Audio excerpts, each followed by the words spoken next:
여기 2030 세대가 무자본 창업 아이템을 고를 때 반드시 지켜야 하는 6가지 기준이 있습니다. 사업을 아직 시작하지 않은 초보자들의 입장에서 자세히 설명해 보도록 하겠습니다. 하나 더 있습니다. 영상 중간에서는 사업 아이템을 300개 이상 볼 수 있는 해외 사이트들도 소개해 보도록 하겠습니다. 아니 솔직히 이건 돈 받아야 됩니다. 다 적으세요. 카카오뱅크 3333 장난이고 바로 시작해 보시죠. 첫 번째는 노동 베이스 사업을 선택해라입니다. 사업에는 크게 두 종류가 있습니다. 노동 베이스 그리고 자본 베이스. 노동 베이스란 로고 디자인, 마케팅 대행, 홈페이지 제작, 영상 편집처럼 사람이 일을 해서 고객에게 특정 서비스를 제공하는 사업을 의미합니다. 인간이 대부분의 일을 하며 부가가치를 창출해요. 때문에 매출이 증가하면 직원도 함께 늘어납니다. 반대로 자본 베이스의 경우 사람이 일은 하지만 비교적 비중이 떨어지고 자본이 더 중요한 사업을 의미합니다. 대표적인 예시로는 유통업이 있어요. 흔히 중국에서 물건을 대량으로 싸게 들여와서 스마트 스토어나 쿠팡에 마진을 붙여서 판매하는 방식을 많이 활용하죠. 이런 사업은 매출이 증가한다고 직원이 정비례로 늘어나지 않습니다. 당연하겠죠? 사람이 직접 고객에게 서비스를 제공하는 게 아니라 물건만 전달하면 되기 때문에 많이 팔린다고 해서 직원이 더 필요하지는 않습니다. 택배 접수하는 클릭만 조금 더 하면 돼요. 혹은 제가 운영하고 있는 무인 스터디 카페도 좋은 예시가 될 수 있겠죠. 이런 사업들이 사람이 일을 아예 안 한다고 얘기하는 건 아닙니다. 다만 전체 비중을 놓고 보았을 때 사람보다 자본의 중요성이 훨씬 더 높습니다. 그런데 왜 우리는 자본 베이스가 아닌 노동 베이스로 첫 사업을 시작해야 하는 걸까요? 요즘에는 50만 원이나 100만 원으로도 스마트 스토어나 쿠팡 시작할 수 있다던데 처음부터 유통업 같은 자본 베이스로 사업을 시작하면 안 되는 걸까요? 네,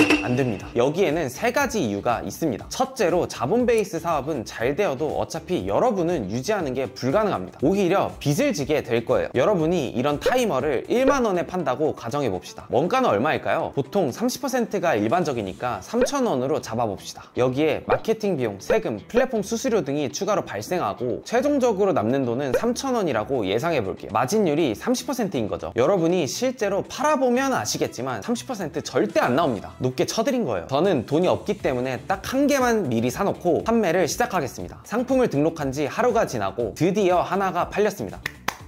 저는 얼마를 벌었나요? 3,000원을 벌었습니다. 자, 실제로 내 제품이 팔린다는 걸 알았으니 이번에는 2개를 미리 사놓겠습니다. 원가 3,000원씩 2개면 얼마가 필요한가요? 6,000원이 필요합니다. 난 방금 3,000원을 벌었는데 2개를 미리 사놓기 위해선 내 돈 3,000원이 추가로 투입되어야 합니다. 자, 그래도 3,000원 정도는 큰 돈은 아니니까 추가로 내 돈을 더 보태서 2개를 사왔습니다. 그리고 다음날 이 2개도 다 팔려버렸어요. 이제 얼마를 벌었나요? 3,000원씩 2개, 총 6,000원을 벌었습니다. 계속 잘 팔리니까 이제는 4개 정도는 사와야겠죠. 얼마 필요한가요? 3,000원씩 4개, 총 12,000원이 필요합니다. 난 방금 6,000원 벌었는데 더 많이 팔기 위해서는 또 내 돈이 추가로 투입되어야 합니다. 제가 어떤 말을 하고 있는지 이해되시나요? 유통업은 매출이 늘어나고 제품이 더 잘 팔릴수록 내 돈은 추가적으로 계속해서 투입되어야 합니다. 제가 2개, 4개를 예시로 들어서 그렇지 만약 100개, 1000개였다면 일반적인 사람의 입장에서는 감당 자체가 불가능할 겁니다. 또 실제로는 내 제품이 팔렸다고 해서 플랫폼에서 바로 돈을 주지도 않죠. 쿠팡은 정산 주기가 기본 한두 달입니다. 다음 재고를 이전에 팔린 내 상품의 이익으로 충당하는 게 아니라 일단 내 돈으로 틀어막고 나중에 정산을 받을 수 있다는 거예요. 흑자도산이라는 단어 들어보셨나요? 돈은 벌었지만 망하는 기업의 상황을 의미합니다. 유통업에선 이게 흔한 일이에요. 자본도 적고 상품을 팔기도 어려워하는 초보자가 이런 복잡한 상황까지 고려하면서 사업 운영이 가능할까요? 저는 불가능하다고 봅니다. 자본 베이스로 사업을 시작하면 안 되는 두 번째 이유는 자본이 큰 사람이 압도적으로 유리하다는 것입니다. 유통업은 기본적으로 상품을 제조하고 판매하는 사업입니다. 당연히 상품의 판매 가격, 퀄리티가 매우 중요하겠죠. 판매 가격을 낮추기 위해서는 원가 컨트롤이 중요하고 이를 잘하는 방법은 대량 생산밖에 없습니다. 대량으로 만든다면 당연히 퀄리티도 자연스레 올라가겠죠. 그런데 여러분, 대량 생산할 수 있나요? 돈 많으세요? 아니잖아요. 우리는 처음 사업을 시작할 때 소량 생산을 할 수밖에 없습니다. 그러면 당연히 자본이 많은 사람에게 밀릴 확률이 높겠죠. 우리가 압도적으로 불리한 조건을 가지고 있는 사업을 시작한다? 저는 굳이 유리하게 시작할 수 있는 사업들도 많은데? 라고 생각합니다. 세 번째 이유는 리스크가 높다는 점입니다. 자본 베이스 사업은 필연적으로 시작부터 리스크를 질 수밖에 없습니다. 내가 미리 판매해야 할 상품을 주문해 놓아야 하고 팔리지 않으면 내가 다 책임져야 합니다. 그 재고만 감당하면 되는 거 아니냐고요? 네, 아니에요. 제품 어디다 보관하시게요? 창고도 필요합니다. 대부분은 빌려서 사용하니까 내 제품이 팔리지 않으면 재고도 내가 다 떠야 떠안고 매달 제품을 보관할 창고료도 발생할 겁니다. 감당 가능하세요? 사업을 아직 한 번도 해보지 않은 초보자에게 가장 중요한 것은 최대한 많은 시도를 해보는 것입니다. 이것도 배워보고 저것도 배워보고 이런 사업도 해보고 저런 사업도 해봐야 사업 실력도 늘고 나에게 어떤 사업이 맞는지 알 수 있어요. 그런데 한 번 실패했을 때 이렇게 리스크가 크다면 회복 자체가 불가능할 수도 있습니다. 반대로 노동 베이스 사업의 경우 리스크가 있나요? 없습니다. 주문이 들어오면 그때 내가 시간을 들여서 서비스를 제공하면 돼요. 쌓아둘 재고도 없고 먼저 들어가야 하는 돈도 없고 팔리면 팔릴수록 내 돈이 들어가야 하는 구조도 아닙니다. 사업에 실패하면요? 아무 일도 일어나지 않습니다. 시간만 썼을 뿐입니다. 사실은 들인 시간들도 경험을 쌓았기 때문에 매우 유의미하다고 볼 수 있죠. 실제로 저 같은 경우도 첫 번째, 두 번째 사업은 다 망하고 세 번째로 시작한 아이템이 디자인 에이전시입니다. 제가 시작한 모든 아이템은 노동 베이스였어요. 제가 만약 첫 번째 사업을 자본 베이스로 시작했다면 무조건 망했을 겁니다. 안 팔려서 망했거나 너무 많이 팔려서 감당 못해서 망했거나 그리고 그 리스크를 감당하느라 세 번째 디자인 에이전시는 시작도 못했을 거예요. 하지만 저는 노동 베이스의 사업만 계속해서 도전했기 때문에 지금까지 올 수 있었다고 생각합니다. 여러분이 좋아하는 비즈니스 유튜버들을 한번 생각해보세요. 그들은 노동 베이스로 첫 사업을 시작했나요? 자본 베이스로 시작했나요? 바로 답 나오겠죠? 자, 결론은 심플합니다. 사업을 처음 시작한다면 자본 베이스보다 노동 베이스의 사업을 선택하자. 이유는 자본 베이스는 어차피 매출이 올라도 유지가 불가능하고 실패했을 때 리스크도 높고 자본이 많은 사람이 훨씬 유리하다. 하지만 반대로 노동 베이스의 경우 이런 문제들이 전혀 없다. 쉽죠? 두 번째로 넘어가 보겠습니다. 두 번째는 작은 시장을 선택해라입니다. 사람들은 흔히 사업 아이템을 정할 때 큰 시장을 선택해야 한다고 생각합니다. 하지만 그건 초보자들의 착각이에요. 시장이 크다면 그 상품을 찾는 고객들도 많고 당연히 매출도 잘 나오겠죠. 때문에 실력이 뛰어나고 자본력을 갖춘 사업가들이 많이 뛰어들 겁니다. 혹은 대기업이 진출할 수도 있어요. 시장 점유율을 조금만 차지해도 큰 매출을 가져갈 수 있으니까요. 그런데 이런 경쟁 여러분이 이겨낼 수 있으세요?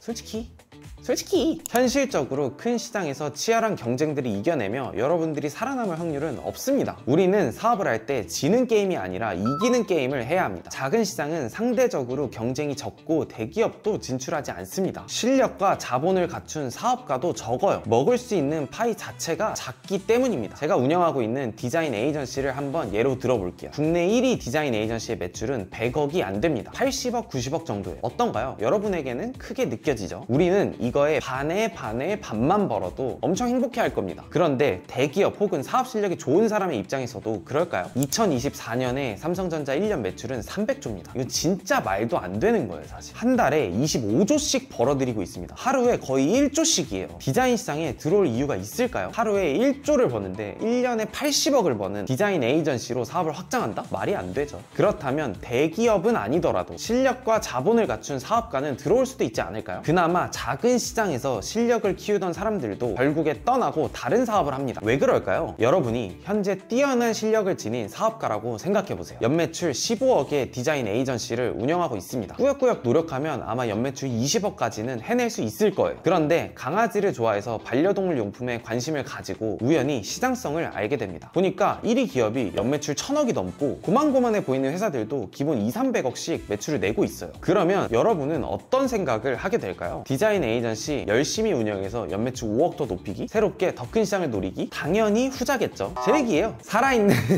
경험담입니다. 사업가들은 실력과 자본이 쌓이면 더 큰 시장을 바라볼 수밖에 없습니다. 왜? 이미 현금 흐름을 확보했기 때문에 많이 팔려도 감당할 수 있고 어느 정도의 리스크는 책임질 수 있으니까요. 결국 큰 시장에는 실력 좋은 사업가들이 계속 진출하고 작은 시장에는 고만고만한 사람들만 남을 수밖에 없습니다. 사업을 처음 시작하는 사람에게는 실력 좋은 사람과 경쟁하는 것보다는 당연히 고만고만한 사람과 경쟁하는 게 낫겠죠. 실제로 정석적인 사업가의 루트는 작은 시장에서 시작해서 충분한 실력과 자본을 쌓고 큰 시장으로 나아가는 것입니다. 여러분이 현재 알고 있는 대부분의 기업들도 동일한 과정을 거쳤어요. 남자들이 가장 많이 사용하는 쇼핑몰 무신사. 제가 지금 입고 있는 옷도 무신사에 샀습니다.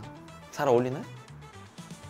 처음부터 이렇게 큰 쇼핑몰이었나요? 아니었습니다. 단순히 신발 사진을 올리고 자랑하던 커뮤니티였습니다. 무신사 이름의 뜻이 무진장 신발 사진이 많은 곳의 줄임말이죠. 커뮤니티를 사용하는 이용자가 많아지자 무신사는 웹 매거진을 발간하는 사업까지 확장했습니다. 그리고 그걸 토대로 온라인 패션 플랫폼까지 개발하면서 현재의 무신사가 된 거예요. 그리고 지금 무신사는 뭘 하고 있나요? 남자 쇼핑몰을 넘어서 여자 쇼핑몰인 우신사를 런칭하고 명품 판매를 위한 솔드아웃까지 만들었습니다. 물론 솔드아웃은 망했죠. 우리가 방금 배운 것처럼 작은 시장으로 시작해서 점점 큰 시장으로 확대하는 전략을 펼치고 있는 거죠. 지금까지 제가 한 말 이해되시나요? 사업을 처음부터 큰 시장에서 시작하면 여러분이 살아남을 확률은 없다. 우리가 처음 창업을 할 때는 자본도 적고 실력이 없기 때문에 작은 시장에서부터 시작해야 한다. 거기서 실력과 자본을 쌓고 큰 시장으로 나아가면 된다. 세 번째로 넘어가 봅시다. 세 번째는 성장성을 확인해라입니다. 아까 우리가 사업 아이템을 고를 때 반드시 작은 시장을 선택하라고 말씀드렸죠. 그런데 여기서 중요한 점은 작은 시장이지만 성장하고 있어야 한다는 점입니다. 왜일까요? 단순히 찾는 사람이 많아지면 좋으니까요? 그건 아닙니다. 시장의 성장성은 우리의 이익과 연관되어 있습니다. 예를 들어볼게요. A라는 기업이 있다고 가정해봅시다. 이 기업은 업계 1위입니다. 전체 시장 규모는 1000억 원에 이 회사의 점유율은 10% 정도입니다. 그러면 1000억의 10%, 매출은 100억이겠죠. 그런데 작년에 1000억이었던 시장 규모가 올해는 800억 원으로 확 줄어버렸습니다. 20%가 빠져버린 거죠. 그렇게 되면 A 기업의 시장 점유율이 똑같다고 가정했을 때 매출은 어떻게 되나요? 100억에서 80억으로 줄어버릴 겁니다. 이런 상황에서 A 기업이 할 수 있는 최상의 판단은 뭘까요? 바로 시장 점유율을 늘리는 겁니다. 만약 10%였던 시장 점유율을 15%로 늘리면 매출은 오히려 120억으로 늘어날 겁니다. 이럴 때 시장 점유율을 늘리는 가장 쉬운 방법이 있어요. 바로 가격을 내리는 겁니다. 가격을 내리면 수요는 자연스럽게 올라가니까요. 자, A 기업이 시장 점유율을 늘리기 위해 판매 금액을 낮췄습니다. 업계 2등, 3등인 BC 업체는 어떻게 대응할까요? 똑같이 가격을 내릴 겁니다. 결국 시장 전체의 가격을 끌어내리는 효과가 나타나게 됩니다. 그런데 가격을 10% 내렸다고 이익도 10%만 낮아지는 건 아닙니다. A 기업의 마진율이 원래 20%였다고 가정해 볼게요. 1만 원짜리 제품을 팔면 2,000원이 남는다는 얘기겠죠. 그런데 이 상황에서 가격을 10% 할인해서 9,000원에 팔면 우리는 얼마가 남나요? 1,000원이 남습니다. 가격을 내렸다고 해서 제품 원가, 인건비 등이 낮아지는 게 아니니까요. 가격은 10% 내렸지만 이익은 50%가 급감하는 일이 발생하는 겁니다. 반대로 시장이 성장하고 있다면 어떨까요? 만약 시장이 20% 감소하는 게 아니라 20% 성장했다면 가만히 있어도 A 업체의 매출은 120억이 되었을 겁니다. 이런 상황에서 기업은 어떤 판단을 하나요? 판매 금액을 올리겠죠. 수요가 증가하면 가격은 오르는 법이니까요. 1만 원짜리 제품을 팔아서 2,000원을 벌고 있는 상황에서 가격을 10% 올리면 3,000원이 남습니다. 이익이 50% 증가한 거죠. 왜 성장하는 시장을 고르는 게 중요한지 아시겠죠? 실제로 제가 운영하고 있는 디자인 에이전시의 시장 상황을 보겠습니다. 어떤가요? 찾는 사람이 점점 줄어들고 있죠. 볼 때마다 슬프네요. AI가 발전하면서 돈을 주고 의뢰하는 사람이 점점 줄어드는 추세입니다. 지금 보여드리는 로고 업체는 디자인 회사 중에선 굉장히 큰 편입니다. 연매출이 30억을 넘는 걸로 알고 있어요. 그런데 지금 보시면 바로 할인 중인 걸 알 수 있죠. 자, 결론은 사업 아이템을 고를 때는 성장하는 시장을 선택하라는 겁니다. 왜냐? 하락하는 시장은 이익이 급감하고 성장하는 시장은 이익이 급증하기 때문이다. 어렵지 않죠? 두 번째는 특별한 아이디어가 들어간 아이템을 선택하지 마라입니다. 초보자들이 사업 아이템을 고민할 때 가장 첫 번째로 하는 행동이 특별한 아이디어를 떠올리는 것입니다. 하지만 초보자에게 이런 건 중요하지 않아요. 오히려 사업을 망하게 만들 겁니다. 여러분이 가진 물건들을 한번 생각해 보세요. 남들은 가지고 있지 않은, 나만 가지고 있는 특별한 물건이 있나요? 없을 겁니다. 소비자들은 시장에서 검증이 되지 않은 제품들은 선호하지 않습니다. 본인이 어떤 제품을 구매할 때 가장 먼저 리스크를 감수하고 싶어 하지 않아요. 때문에 아무리 혁신적인 아이템이라고 한들 그것을 설득시키고 구매까지 이어지게 만드는 것은 매우 어렵습니다. 마케팅에서 시간은 돈이에요. 내가 다른 업체들보다 광고를 더 길고 오래 보게 하고 싶다면 돈을 더 지불해야 합니다. 소비자에게 새로운 제품을 설득시키려면 굉장히 긴 시간이 필요해요. 설득하는 시간도 오래 걸리고 구매까지 이어지게 만드는 것도 어려운 아이템들을 초보자들이 할 수 있을까요? 번지 점프를 예로 들어볼게요. 제가 번지 점프장을 개업했습니다. 이름은 돌린 번점? 오픈 전에 여러분을 불러서 기념 파티를 열었어요. 안전검사는 모두 끝났고 이제 뛰어내리기만 하면 됩니다. 가장 먼저 뛰어내리고 싶은 사람 있나요? 아무리 안전검사가 끝났다고 한들 싫을 겁니다. 첫 리스크를 지고 싶지 않기 때문이에요. 이게 인간의 본능입니다. 그런데 다른 사람들이 먼저 뛰어내리고 내가 5번째 차례라면 그런 부담감은 사라질 겁니다. 소비자도 똑같아요. 기존 시장에 없던 새로운 상품이나 서비스가 출시되면 남들이 구매해서 검증해줄 때까지 기다릴 겁니다. 그리고 그 평가를 통해 가성비는 어떤지, 안전한지, 믿을 수 있는지를 검증할 겁니다. 당연히 처음 시작부터 판매를 일으키기 어렵겠죠. 쉬운 길을 두고 굳이 어려운 길을 갈 필요가 없습니다. 결론은 심플합니다. 사업 초보자라면 이미 시장에서 존재하는 상품이나 서비스를 판매해 보는 것부터 시작해야 한다. 제가 시작한 디자인 사업 특별한가요? 그런 거 없습니다. 이미 시장에 존재하고 판매하던 서비스였습니다. 그냥 저도 따라서 시작했을 뿐이에요. 이미 사람들이 많이 구매하고 시장에서 검증됐기 때문에 판매가 잘 일어날 수밖에 없습니다. 5번째는 통제 통제권을 가질 수 있는 사업을 선택해라입니다. 사업에는 크게 두 종류가 있습니다. 내가 통제할 수 있는 사업과 통제할 수 없는 사업. 저는 개인적으로 요즘 유행하는 쿠팡 스마트 스토어는 사업이 아니라고 생각해요. 아무리 잘 팔아도 내가 연매출 2, 30억을 달성해도 쿠팡에서 판매 페이지 정지시키면 끝입니다. 내가 뭐 할 수 있는 게 없어요. 상위 노출 알고리즘이 바뀌거나 광고 정책이 바뀌어도 내가 할 수 있는 게 없습니다. 쿠팡이 수수료를 올리면 그냥 받아들여야 돼요. 사업을 컨트롤하는 통제권 자체가 저한테 없는 겁니다. 저는 솔직히 쿠팡, 배달의민족 수수료 올릴 때 욕하는 사람들 이해 안 됩니다. 애초에 처음 시작할 때 그런 일이 발생할 걸 충분히 예측할 수 있었고 그럼에도 시작을 한 거면서 그걸 왜 욕하나요? 아예 시작 자체를 하지 말았어야 합니다. 한번 생각해 봅시다. 사무실도 구하고 직원도 뽑고 잘 팔리는 물건이라서 중국에서 대량으로 가져왔는데 판매하던 상품에 내가 통제할 수 없는 변수가 생긴다? 생각만 해도 끔찍하죠? 그래서 본인이 모든 것을 대처하고 통제할 수 있는 사업을 선택해야 합니다. 실제로 플랫폼 갑질 사례는 네이버에만 쳐봐도 수두룩하죠. 저 또한 크몽이라는 플랫폼에서 매출 1등입니다.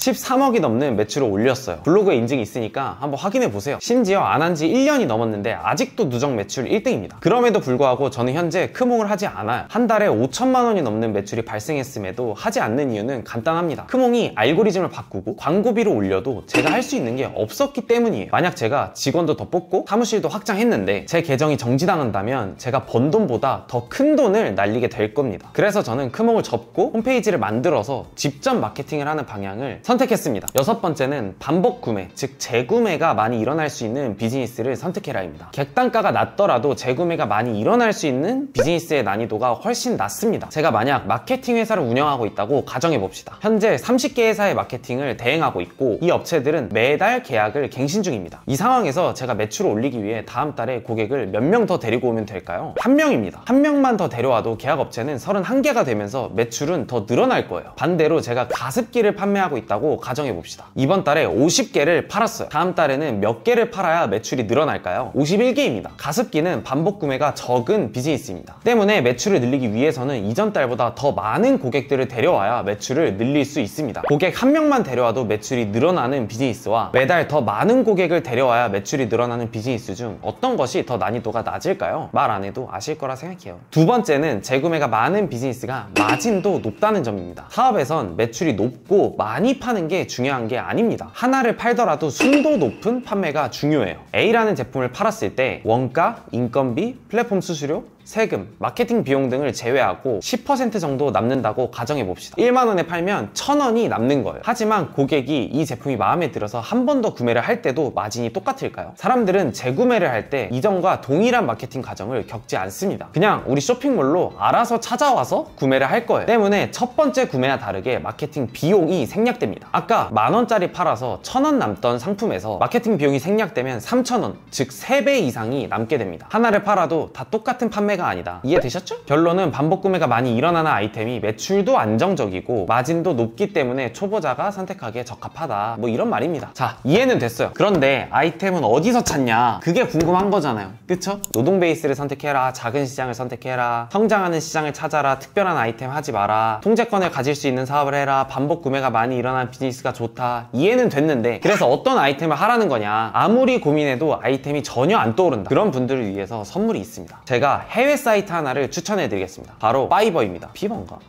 구글에 영어로 파이버를 검색하시면 이런 사이트가 나옵니다. 국내에서 프리랜서 마켓으로 유명한 크몽의 원조 사이트예요. 여기에 들어가면 300개 이상의 아이템을 확인해 볼 수 있습니다. 여기서 그냥 오늘 말한 6개 기준 충족하는 거 아무거나 골라서 시작하세요. 심지어 여기 사이트에 존재하는 아이템 대부분은 제가 말한 6개 기준을 이미 충족하고 있어요. 이렇게까지 말해줬는데도 못 고르면 솔직히 사업하면 안 된다. 인정하죠? 인정해요 이제. 그냥 인정하자. 이건 못 고르는 게 아니라 안 고르는 거예요. 자, 두 편에 걸쳐서 사업 아이템 고르는 6가지 기준과 사업 아이템 레퍼런스를 찾을 수 있는 사이트에 대해서 소개해 봤습니다. 다들 잘 하시고 구독, 좋아요 부탁드립니다. 감사합니다.